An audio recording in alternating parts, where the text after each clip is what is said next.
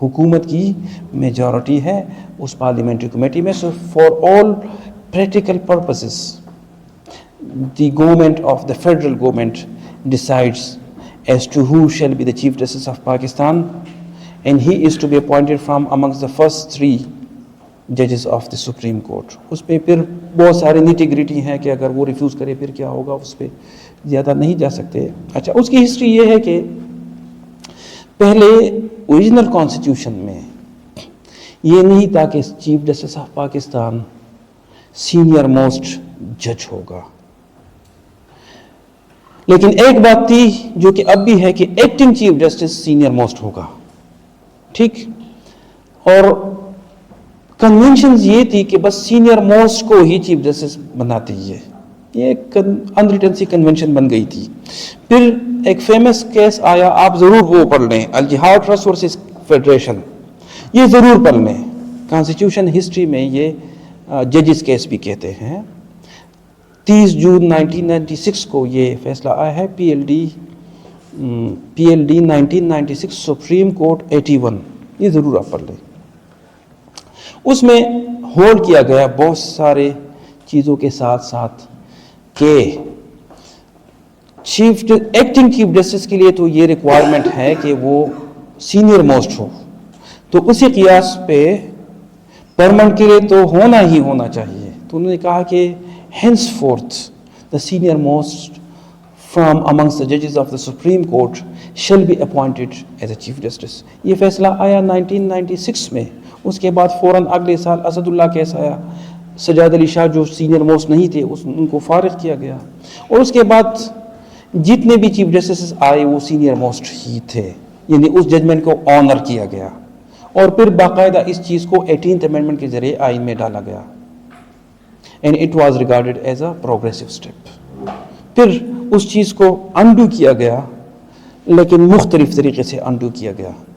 ابھی president on the advice of the prime minister نہیں کرتا اس کو, وہ جو پارلیمنٹری کمیٹی جس کا میں نے آپ کو بتایا کہ متناسب نمائندگی کی بنیاد پہ وہ ڈیسائیڈ کرتے ہیں کہ 3 میں سے کون ہوگا. اچھا, ایک غلط فہمی جو میں دور کر لوں کہ ہائی کورٹ کے ججز کے متعلق اس میں کوئی تبدیلی نہیں لائی گئی, بڑی تبدیلی ہائی کورٹ کے چیف جسٹس کے متعلق. یعنی پہلے بھی یہ شرط نہیں تھی کہ ہائی کورٹ کا سینئر موسٹ جج ہی چیف جسٹس بنے گا, اس طرح کا کوئی قدغن نہیں تھا. اس الجہاد ٹرسٹ کے کیس میں یہ کہا گیا تھا کہ آپ نارملی سینئر موسٹ کو بنایا کریں, اگر آپ یہ نہیں کریں گے, جونیئرز کو بناتے رہیں گے, تو لوگ ایک ریس بن جائے گی حکومت کو خوش کرنے کی, ایک دوڑ لگ جائے گی, تو اس سے عدلیہ کی آزادی متاثر ہوگی. تو آپ جب سٹرانگ ریزنز نہ ہوں تو آپ سینئر موسٹ کو بنایا کریں. لیکن اس وقت مخاطب کون تھا؟ حکومت کو سپریم کورٹ کہہ رہی تھی, ایگزیکٹو کو کہہ رہی تھی. پھر 18th امینڈمنٹ کے بعد یہ تو جوڈیشل کمیشن بن گیا, تو جوڈیشری کا فار آل پریکٹیکل پرپزز یہ ایک انٹرنل میٹر بن گیا. تو وہ اب بھی جوڈیشل کمیشن سینئر کو چھوڑ کے جونیئر کو کر سکتی ہے, پہلے بھی کر سکتی تھی, اب بھی کر سکتی ہے. اچھا, پھر اس میں یہ ہے کہ کانسٹیٹیوشنل بینچ کا جو ہے, اور اس کے لیے 191A ڈال دیا گیا آئین میں. آرٹیکل 191 سپریم کورٹ کے پریکٹس اینڈ پروسیجر کو ڈیل کرتا ہے. آرٹیکل 191 کہ سپریم کورٹ قانون کو وائلیٹ کیے بغیر قانون کے تابع اپنے ضوابط بنا سکتی ہے. تو اے ڈال دی گئی کہ دا سپریم کورٹ میں there shall be a constitutional bench in the Supreme Court to be headed by a judge, and the constitutional bench is to be constituted for such period as may be notified as the judicial and who constitutes the constitutional bench? The Judicial Commission of Pakistan. And who holds the majority in the Constitution bench, in the Judicial Commission of Pakistan, the federal government. So this is one of the most contentious areas, you may note. اچھا پھر constitutional bench کی jurisdiction کیا ہوگی, کون سے cases ہوں گے جو کانسٹیٹیوشنل بینچ سنے گی؟ all cases under article 184(3) of the constitution. article 184(3) کے نیچے کیا کون سے کیسز ہوتی ہیں؟ you are the students of law. کون سے کیسز article 184(3) بار بار میڈیا میں سنتے ہیں, لا کی ضرورت بھی نہیں ہے.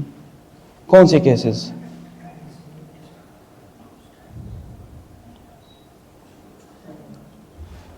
جی فنڈامنٹل رائٹس والی کیس یا جو دونوں کے بعد ڈسپیوٹ ہو وہ کیس سپریم کورٹ میں چلتی ہے.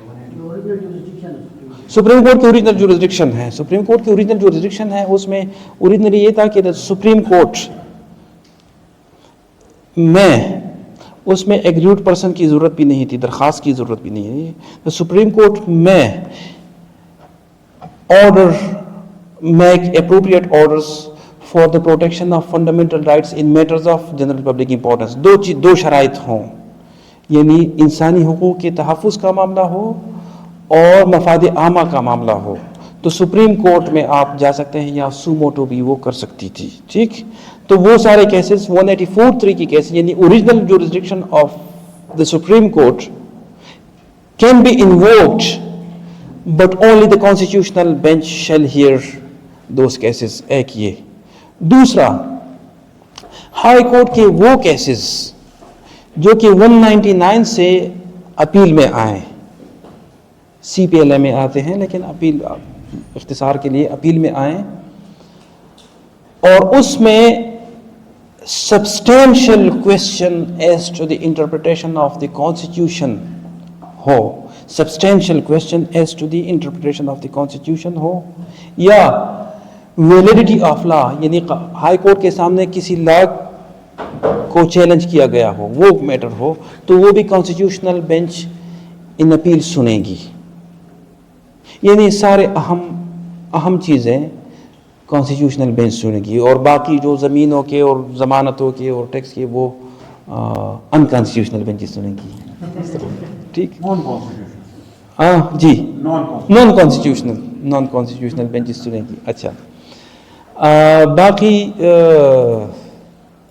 ہیں چھوٹی چھوٹی چیزیں اس میں ہیں, لیکن اتنا وہ اس میں نہیں جاتے, اور جو زیادہ حصہ ہے وہ میں کویسچن آنسرز کے لیے اسپیئر کروں گا. یہ میرے خیال سے مناسب ہوگا, کیونکہ میں نے شروع میں کہا تھا میں اپنی رائے نہیں دوں گا. میں پٹیشنر ہوں اس میں. جی, بہت بہت شکریہ ڈاکٹر صاحب, آپ نے 26ویں ترمیم کا ایک عمومی جائزہ ہمارے سامنے پیش کیا, اس کا پس منظر بھی بتا دیا, اور جو اس ترمیم کے ذریعے آئین میں تبدیلیاں لائی گئی ہیں ان پر بھی آپ نے روشنی ڈالی. کچھ سوالات میں آڈینس کی اجازت سے پہلے میں کر لیتا ہوں. اس گفتگو کے نتیجے میں جو ایشوز میرے ذہن میں آئے ہیں, اور اس کے بعد مجھے یقین ہے کہ ہمارے بزرگوں میں بھی اور ہمارے نوجوانوں میں بھی کئی ایسے موجود ہیں جن کے ذہن میں وہ چبھتے ہوئے سوالات ہیں تو وہ کرنا چاہیں گے. آپ نے جو ترامیم کو مختلف کیٹیگریز میں ڈیوائیڈ کیا, پروگریسو, ریٹروگریسو اور ایک روٹین کی ترامیم جس سے کوئی خاص فرق نہیں پڑتا, اس ضمن میں آپ نے ایک بہت اہم نقطہ یہاں سامنے رکھا کہ جو 1973 کا آئین تھا وہ ایک متفقہ دستاویز تھی, لیکن ہم اس متفقہ دستاویز پر پتہ نہیں کیوں ٹک نہیں سکے اور ہم نے اس کو تبدیل کرنے کی کوشش کی. تو پہلی ترمیم کے ذریعے ہم نے جو آزادی تھی اس کو بھی محدود کرنے کی کوشش کی, اور پھر مزید آگے ترامیم کا سلسلہ جاری رکھا, اور اس متفقہ دستاویز سے ہم ذرا دور نکل گئے. اس زمانے میں آپ نے 8ویں ترمیم کا بھی حوالہ دیا. 8ویں ترمیم نے تو خیر آئین میں بہت ساری تبدیلیاں کی ہیں, لیکن خصوصاً آپ نے اسمبلیوں کی تحلیل کا جو اختیار ہے اس کی مثال دی کہ صدر کو اسمبلیاں ڈیزالو کرنے کا اختیار دیا گیا, ڈسکریشنری, ورنہ دو صورتوں میں تو پہلے بھی موجود تھا کہ اگر کسی کے پاس اکثریت نہ ہو اور وزیر اعظم ایڈوائز کرے لیکن یہاں صدر یہ سمجھتا ہے کہ ملک کا نظام آئینی طریقے سے چلایا نہیں جا سکتا، تو وہ اور الیکٹوریٹ سے دوبارہ رائے لینے کی ضرورت ہے، الیکشن میں لوگوں سے پوچھا جائے، تو وہ اسمبلی ڈیزالو کر دیتا تھا۔ کچھ لوگوں کا کہنا یہ ہے کہ یہ جو اختیار تھا جو صدر کو دیا گیا، اس نے ایک طرح سے سیفٹی والو کا کردار ادا کیا کہ مارشل لاء کا راستہ روک دیا کہ اگر سیاستدان آپس میں بہت زیادہ الجھ جائیں اور نکلنے کا کوئی راستہ نہ ہو، تو یہ تھا کہ صدر اسمبلی ڈیزالو کر دیتا تھا، نئے انتخابات ہو جاتے تھے اور کیتھارسس بھی لوگوں کی ہو جاتی تھی، نئی حکومت بھی آ جاتی تھی۔ لیکن جب یہ 13ویں ترمیم کے ذریعے اختیار آرٹیکل 58(2)B کا ختم کیا گیا اور اسی طرح آرٹیکل 63(A) کا اضافہ کیا گیا اور فلور کراسنگ پر پابندی لگائی گئی، تو اس کے اگلے ہی 1.5 سال میں ہمیں ایک دفعہ پھر غیر آئینی بندوبست کا سامنا کرنا پڑا، فوج آ گئی اور آئین معطل کر دیا گیا۔ تو کیا یہ جو اختیار تھا اسمبلی ڈیزالو کرنے کا، آپ اس بارے میں کیا کہتے ہیں کہ یہ جو لوگ کہتے ہیں کہ اس نے سیفٹی وال کا کردار ادا کیا، مارشل لاء کا راستہ روکا، آپ اس بارے میں کیا کہیں گے؟ مارشل لاء کا راستہ اس طرح سے روکا کہ سیمی مارشل لاء رکھا گیا، یعنی سیمی مارشل لاء ہو تاکہ فل مارشل لاء نہ آ جائے۔ تو as a student of law I can never subscribe to such like one man show کہ ول آف دا پیپل کو بس ایک with a single stroke of pen ایک بندہ ختم کر لے کہ کوئی اس طرح۔ تو وہ ہم ایسے معاشرے میں رہتے ہیں کہ مثلاً یہ ایک ایسی چیز ہے کہ جنگل میں آگ لگی ہو، آپ کی طرف بڑھ رہی ہو اور آپ کہیں کہ چلیں درمیان کی طرف کاٹ لیں تاکہ مجھ تک نہ پہنچے، تو آگ کا بندوبست کرنا چاہیے کہ کیوں ماشاءاللہ کیوں لگتا ہے، کیوں آئین کا احترام نہیں ہوتا، کیوں اپنے حدود میں نہیں رہا جاتا۔ تو so it was potentially it was utterly against the best. And it was a wrong answer to a wrong question. جی اچھا، تو اس کے آپ رکھیں اپنے پاس، میرا خیال میری آواز میں وہ ہے۔ اچھا، اس کے علاوہ ذہن میں ایک سوال یہ بھی آیا کہ جو سو موٹو کا اختیار سپریم کورٹ کے پاس تھا، اب سو موٹو کا آپ کو تو اچھی طرح معلوم ہے، لیکن طلباء کے لیے میں کہوں کہ آئین میں کہیں سو موٹو کی فریز استعمال نہیں ہوئی، یہ الفاظ استعمال نہیں ہوئے، اور صرف وفاقی شرعی عدالت کا چیپٹر جب ایڈ کیا گیا تو اس کے لیے خصوصاً یہ ذکر کیا گیا کہ وہاں کوئی شہری بھی آ کر کسی قانون کے خلاف درخواست لا سکتا ہے، شریعت پٹیشن دائر کر سکتا ہے کہ یہ قانون آئین قرآن و سنت میں مذکور اسلامی احکام کے خلاف ہے، اور شریعت کورٹ از خود بھی کسی قانون کے متعلق سماعت شروع کر سکتی ہے۔ لیکن سپریم کورٹ کے معاملے میں ایکسپلیسٹلی یہ الفاظ موجود نہیں تھے، مختلف پروویژنز کو ملا کر، اور بالخصوص جیسے ابھی آپ نے آرٹیکل 184(3) میں public importance of fundamental rights کا ذکر کیا، تو پروگریسولی ان کو انٹرپریٹ کرتے ہوئے عام آدمی کے مسائل کو حل کرنے کے لیے، اور وہ بھی انڈیویجول نہیں بلکہ پبلک امپورٹنس کا ایشو ہو، سپریم کورٹ کے چیف جسٹس نے یہ اختیار استعمال کرنا شروع کیا کہ کوئی عام آدمی ہے وہ سپریم کورٹ میں مقدمہ دائر کرنے کی سخت نہیں رکھتا، لیکن معاملہ عوامی اہمیت کا ہے، بھٹا مزدوروں کا ہے یا اس طرح کے اور عوامی نوعیت کے مسائل، وکیل کا خرچہ بھی نہیں اٹھا سکتے۔ ایک بندے نے سادہ کاغذ پر درخواست لکھی چیف جسٹس کو، تو اس نے اس پر ایکشن لیتے ہوئے باقاعدہ اسے درخواست کی صورت میں کنورٹ کر دیا اور کیس کی سماعت شروع کر لی۔ سو موٹو کا تو یوں سلسلہ شروع ہوا، لیکن پھر ہم نے دیکھا کہ کسی اداکارہ کے سامان میں شراب کی بوتل نکلی ہے یا نہیں نکلی تو اس پر سو موٹو، پھر فلاں معاملے، ہر چھوٹے بڑے مسئلے پر سو موٹو، اور پھر اس کو آپ نہیں سمجھتے کہ پولیٹیکل انجینئرنگ کے لیے بھی یوز کیا گیا؟ تو لوگوں نے خود پارلیمان سے یہ آوازیں اٹھی کہ یہ جو سو موٹو کا سلسلہ ہے اس کو تو کوئی تو روکے۔ بالکل جی، سو موٹو، پہلے میں یہ بتا دوں کہ سو موٹو کا تصور صرف سپریم کورٹ میں کے لیے نہیں تھا۔ آپ حیران ہو جائیں گے کہ بہت سارے قوانین میں ڈسٹرکٹ جوڈیشری کے پاس بھی ہے بہت، مثلا سو موٹو ہر اس چیز کو کہتے ہیں، لفظ بے شک استعمال نہ ہو، on its own motion, many courts can do many things on their own motion. میں مثال دے دوں, سیول دعویٰ ہے, مینٹینیبلٹی کا کوشچن ہے کہ یہ مینٹینیبل ہے کہ نہیں. آرڈر 7 رول 11 سی پی سی کے نیچے نارملی درخواست آتی ہے, but the court can do it so motto. اچھا, جسٹس آف پیس جانتے ہیں آپ کون ہوتا ہے؟ ہاں, all sessions judges and additional session judges are ex officio justices of peace to look into police high-handedness. They can do it suo motu. They can order lodging of FIR suo motu. Magistrate, judicial magistrate, under section 190 CRPC, they can take cognizance of criminal case. How? Upon police report, upon a written complaint, on other sources, that is suo motu.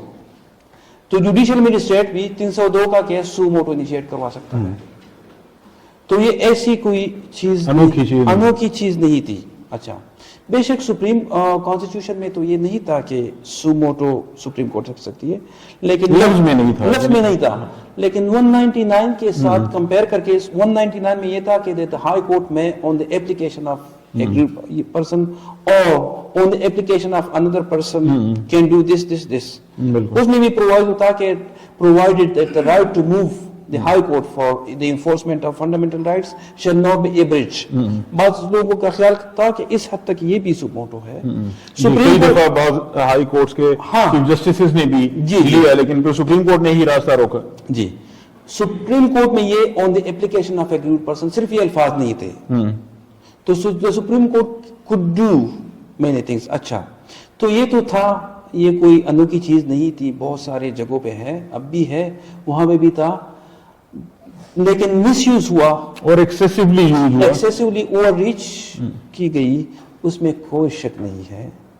مثال میں آپ کو دے دوں, ایک judgment کو جو میں بہت زیادہ کرٹیسائز کرتا وہ یہ تھا کہ the famous Panama case. In that judgment, Justice Asif Saeed Khosa, while writing the minority note, he noted that and directed from his own side that National Accountability Bureau has failed to exercise its function.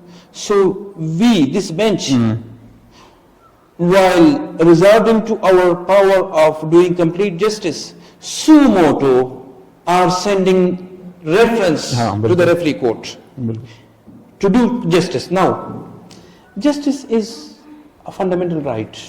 Justice and fundamental rights are individual rights. Now, who is the beneficiary of this justice? Public cannot be doing complete justice. This cannot be triggered for the public. It can be triggered for an individual. وہاں پہ وہ hold کر رہا ہے کہ میں complete justice کے لیے یہ سارا کچھ بائی پاس کروں. اچھا, یہ کمپلیٹ جسٹس آپ کس کے ساتھ کر رہے ہیں اور کس کے لیے کر رہے ہیں؟ تو وہ خاموش ہے ججمنٹ. سو اچھا, اسی بات کو آگے بڑھاتے ہوئے جو کمپلیٹ جسٹس کی آپ نے بات کی, تو میں نے کمپلیٹ جسٹس کا ایک سوال نوٹ کیا تھا, کیونکہ 26 امینڈمنٹ میں بھی آپ نے وہ پروویژن کا حوالہ دیا کہ کمپلیٹ جسٹس کے متعلق جو آرٹیکل 187 آف دی کانسٹیٹیوشن ہے, تو پہلے تو وہ اس میں صرف یہ تھا کہ سپریم کورٹ کے پاس مکمل انصاف کا اختیار ہے. اب اس میں یہ انہوں نے اضافہ کر لیا ہے 26ویں ترمیم کے ذریعے کہ یہ اختیار سپریم کورٹ ان امور میں استعمال کرے گی جو اس کے دائرے اختیار میں آتے ہوں. یعنی پہلے جورسڈکشن تو اسرٹ کرے, اس کے بعد وہ کمپلیٹ جسٹس کرے, کیونکہ شاید یعنی اس کے پیچھے میں یعنی یقین کے ساتھ تو نہیں کہہ سکتا, لیکن جو میں محسوس کرتا ہوں وہ یہ ریسنٹ ججمنٹ تھی جس میں مخصوص نشستوں کا فیصلہ سپریم کورٹ نے کیا اور سپلٹ ججمنٹ آئی, اور اس میں جو میجورٹی کا فیصلہ تھا اور جو لیڈ ججمنٹ آنریبل جسٹس سید منصور علی شاہ صاحب نے لکھی, تو اس میں انہوں نے کمپلیٹ جسٹس کو بنیاد بنا کر جو لیگل ٹیکنیکلٹیز تھیں ان کو انڈو کرتے ہوئے شاید ان کو ریلیف دیا جو ان کے سامنے تھے نہیں, اور وہ جو فکشن قانونی موجود تھی کہ مثال کے طور پر یہ ممبرز اس پارٹی کے ہیں یا اس پارٹی کے ہیں، تو کہتے ہیں کہ ہمیں تو معلوم ہے کہ اصل مسئلہ کیا تھا، تو ہم یہ ان فارمیلٹیز میں جائے بغیر مکمل انصاف کرتے ہوئے یہ کہیں گے کہ آپ کو ایک موقع ہم دے رہے ہیں، اتنے دنوں میں آپ یہ ڈکلیریشن جمع کرائیں وغیرہ وغیرہ.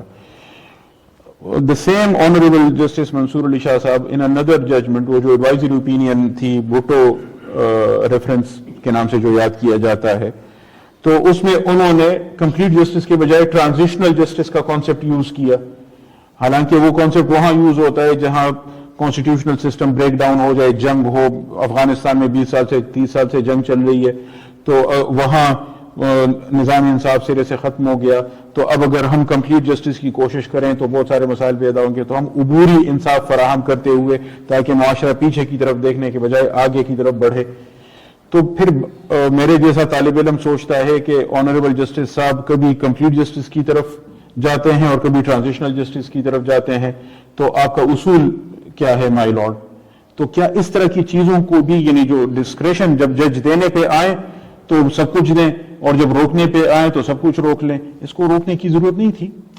کانسٹیٹیوشن میں ان بلٹ ایک پروویژن ہے کہ غلط ججمنٹ کو آپ ریویو کروا سکتے ہیں، ٹھیک، اور اگر ریویو کے بعد بھی وہ ججمنٹ ہے، نیا جوریسڈکشن میں ہم نے ایجاد کیا ہے کہ اس کو کہتے ہیں کہ that was a bad law, so that options are always there. میں ایک آپ کو بات بتا دوں کہ ہم اتنے لٹرلسٹس ہو چکے ہیں کہ الفاظ کو دیکھتے ہیں کہ یہ الفاظ، آپ کو پتا ہے کہ امریکن کانسٹیٹیوشن میں ہم ریٹ پٹیشن کہتے ہیں یا وہاں پہ جوڈیشل ریویو کہتے ہیں اس کو، judicial review of administrative action, judicial review of judicial action, ہاں جوڈیشل ریویو. اچھا، امریکن کانسٹیٹیوشن میں آپ کو پتا ہے کہ جوڈیشل ریویو کے لیے کون سا آرٹیکل ہے یا کوئی آرٹیکل ہے؟ کل 7 ہی تو آرٹیکلز ہیں. تو ہاں، the Supreme Court، Marbury versus ہاں بالکل بالکل، the Supreme Court invented something for itself. And after that invention, it struck down an amendment in the Constitution. 1803. ہاں بالکل، 222 سال پہلے. ہاں. اچھا، میں آپ کو ایک اور بات بتا دوں. یو کے میں تو خیر کانسٹیٹیوشن نہیں ہے. کامن لا کا مطلب آپ سمجھتے ہیں کہ کامن لا کیا ہے؟ اکثر یہاں پہ یہ ہمارے لبرل سے لوگ کہ ہم کامن لا ہے، کامن لا کا مطلب آپ سمجھتے ہیں؟ جی کامن لا اس طرح سے تشریف رکھیں، تشریف. میں کمفرٹیبل. اچھا سر، کامن لا میں دیکھتے ہیں کہ جیسا کہ جو رواج چل رہا تھا، جو کسٹمز کا، نارمز کا، وہ جو تھا وہ کامن لا میں آتا تھا، اور آج بھی تقریباً ہم اس کو جو ہے وہ پریویل جو ہے کر رہے ہیں جس ملک میں.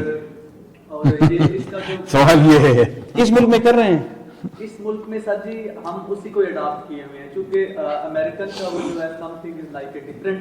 اور جو آپ یو کے کی جو بات کر رہے ہیں، یہ وہ ٹریڈیشنز پر بیس کرتا ہے، کسٹمز پر، نارمز پر. تو یہ سر جی کامن لا میں جو ہے یہ چیزیں جو ہے وہ ریگولیٹ کی جاتی ہیں اور گورن کی جاتی ہیں. افسوس یہ ہے کہ ہمیں کتابوں میں اصل بات نہیں بتائی گئی کہ کامن لا. معذرت چاہتا ہوں، یو کے میں نہیں، انگلینڈ میں کامن لا انگلینڈ میں ہے، اسکاٹ لینڈ اور ویلز اور وہاں پہ English common law. Common law کی میں آپ کو بات بتاؤں کہ کامن لا میں کوڈز اور اسٹیچیوٹس بہت ہی کم ہوتے ہیں. The courts are all and all. The courts are all and all. مزے کی بات، مرڈر کے لیے شاید ابھی ہو کوئی پروویژن. یہاں پہ تو ہم کہتے ہیں کہ پی پی سی 302، وہاں پہ کوئی اسٹیچیوٹ نہیں ہے. کورٹ نے کہا کہ ہم اس کو جرم بنا دیتے ہیں. Common law offence.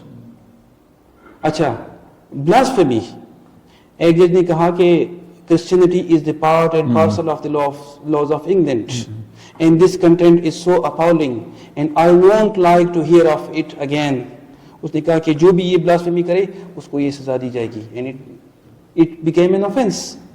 یہاں پہ تو ہم کہتے ہیں کہ لا جریمہ ولا عقوبہ الا بالنص. There can't be any punishment or an offense except as provided. یہ تو رومن لا کی پرنسپل ہیں. We are predominantly a Roman law country, کہ ہر چیز کے لیے ٹیکس کو کہ فلاں سیکشن میں یہ پارلیمنٹ یہ اچھا اسی پہ چلتے ہیں. ٹھیک، تو کورٹس